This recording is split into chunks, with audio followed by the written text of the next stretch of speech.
Hello viewers, আসসালামু আলাইকুম। আশা করি সবাই ভালো আছেন। খাদিজা কুকিংয়ে সবাইকে স্বাগতম। আজকে আমি তৈরি করে দেখাবো মুগ ডাল রেসিপি। তো ভিউয়ার্স, আপনি যদি আমার চ্যানেলে নতুন হন তাহলে চ্যানেলটিকে সাবস্ক্রাইব করে রাখুন পরবর্তী ভিডিওর নোটিফিকেশন পাওয়ার জন্য। আমি আজকে আপনাদের সামনে তৈরি করে দেখাবো মাছ দিয়ে মুগ ডাল। তো আমি একটা কড়াই বসিয়ে নিলাম চুলার মধ্যে। এটা গরম হয়ে গেলে এখানে দিয়ে দিব 1 কাপ ডাল।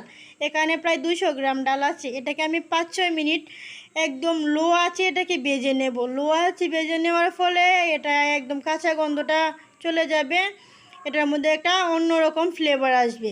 তো এটাকে আমি একদম লো আছে 4 থেকে 5 মিনিট সময় নিয়ে একটু ভেজে নেব। 4 থেকে 5 মিনিট ভেজে নেওয়ার পর আমার কালারটা একদম চেঞ্জ হয়ে গেছে। এখন আমি এটাকে নামিয়ে একটা পাশে রেখে দেব এবং 5-6 বার খোলান দিয়ে ভালো করে ধুয়ে নেব পরিষ্কার পানি না আসা পর্যন্ত। এবং অন্যদিকে আমি একটা কড়াই বসিয়ে রেখেছি, এখানে দিয়ে দিব অল্প একটু তেল। তেল দিয়ে আমি আগে থেকে হলুদ এবং লবণ দিয়ে মিক্সড করে রাখা মাছের টুকরোগুলো এখন হালকা আছে ভেজে নেব। এগুলোকে বেশি ভাজতে যাবে না, বেশি ভাজলে মাছগুলো একদম ড্রাই হয়ে যাবে, একদম শক্ত হয়ে যাবে, ডালটার সাথে মিশবে না। তো আমি দেখতে পাচ্ছেন হালকা আছে ভেজে নিলাম। এরপর পরিষ্কার পানি দিয়ে ডালটা ধুয়ে রেখেছিলাম, এখন আমি বসিয়ে দিলাম সেদ্ধ করার জন্য।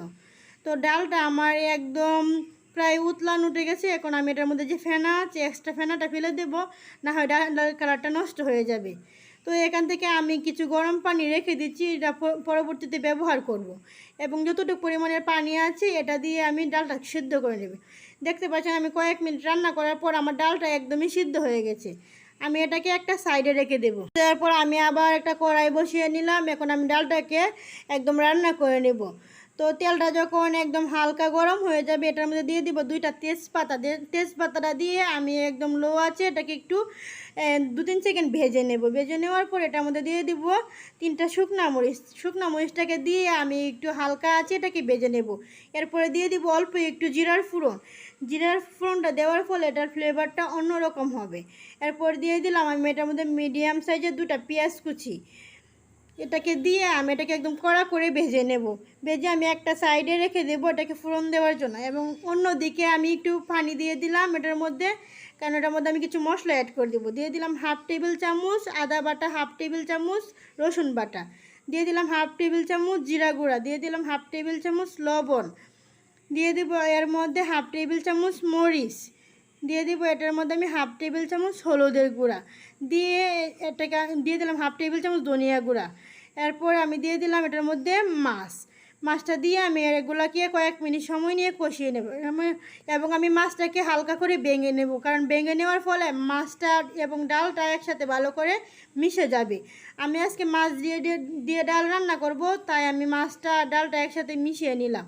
ঘনত্ব দেওয়া আপনার উপর ডিপেন্ডস করবে, কারণ আপনারা যদি চান তাহলে এটাকে একটু ঘন করতে পারেন, একটু পাতলাও করতে পারেন। আমি তেমন ঘনও করব না, পাতলাও করব না, এই কারণে আমি পানির পরিমাণটা একটু কম দিয়েছি। আপনারা চাইলে বাড়িয়ে বা কমিয়ে দিতে পারেন। এরপর দিয়ে দিলাম আমি 5-6টা কাঁচামরিচ, দিয়ে আমি আরও কয়েক মিনিট ডেকে রান্না করে নেব। দেখতে পাচ্ছেন আমার ডালটা প্রায় শেষের দিকে। এখন আমি এর মধ্যে দিয়ে দিব ধনিয়া পাতা কুচি। ধনিয়া পাতা কুচি দিয়ে আগে থেকে পেঁয়াজ বেরেস্তাটা এবং শুকনো মরিচগুলো আমি দিয়ে দিব। দিয়ে আমি আরও কয়েক মিনিট ডেকে রান্না করে নামিয়ে দেব। দেখতে পাচ্ছেন ভিউয়ার্স, আমার ঘনত্বটা এরকম হয়েছে। আপনারা চাইলে কমিয়ে বা বাড়িয়ে রান্না করতে পারেন। এখন আমি এটাকে আপনারা একদম নামিয়ে দেখিয়ে দিচ্ছি। দেখতে পাচ্ছেন ভিউয়ার্স, আমার কালারটা একদমই কতটুকু সুন্দর এবং পারফেক্টভাবে তৈরি হয়ে গেছে। দেখতে পাচ্ছেন আমি কত সহজে তৈরি করে ফেললাম মুগ ডাল রেসিপি। আপনারা চাইলে যে কোনো টাইমে মেহমানদারিতে অথবা বিয়েবাড়ি অনুষ্ঠান এবং অল টাইম আপনারা খাওয়ার জন্য আপনারা এই রেসিপি ফলো করতে পারেন। আপনারা যে কোনো টাইমে এই রেসিপি রান্না করে খেতে পারেন। এটা খেলে গ্যাস হয় না এবং খেতেও ভালো লাগে।